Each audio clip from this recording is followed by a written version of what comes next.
चक्कर चलाइला बहिया में आबा दिलबा जुड़ाबा चक्कर चलाइला ए सजनिया आज हमरा संग गर्दा उड़ाइला।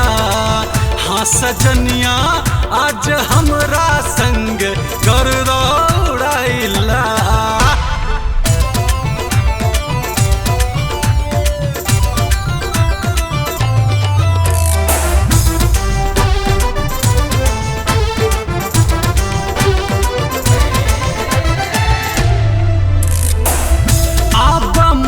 मस्ती करब नदिया के किनार हो होठवा से होठ सटा के करख बे प्यार हो। तोहरे खातिर सैया हमार जियरा बेकरार हो तोहरे पे जिंदगी अपन कैली निसार हो। चूड़ी खनकाबा पायल छनकाबा घुंघटा उठाइला चूड़ी खनकाबा पायल छनकाबा घुंघटा उठाइला। ए सजनिया आज हमरा संग गर्दा उड़ाइला। ए सजनिया आज हमरा संग गर्दा उड़ाइला।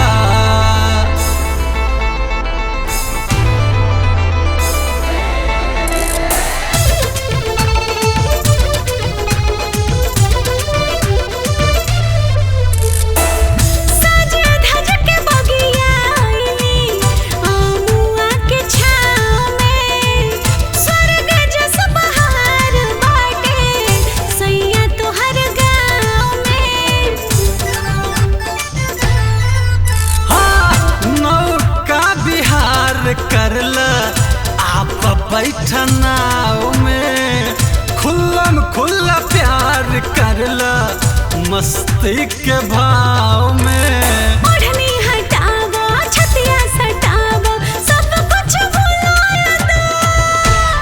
ओढ़नी हटावा छतिया सटावा सब कुछ भुलाया दो।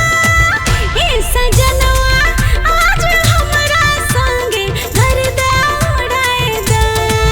ए सजनवा आज हमरा संगे गर्दा उड़ाए दो।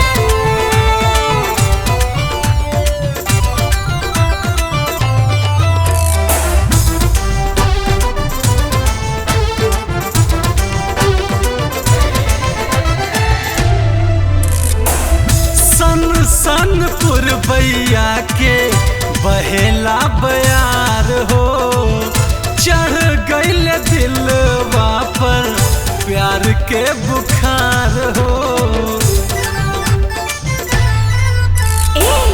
तोहरे खातिर कोइनी सैया सोर हो सिंगार हो तोहरा देख हमरो चढ़ल प्यार के खुमार हो। कमर हिलाबा ठुमका लगाबा जवानी लुटाइला। अरे कमर हिलाबा ठुमका लगाबा जवानी लुटाइला। ए सजनिया आज हमरा संग गर्दा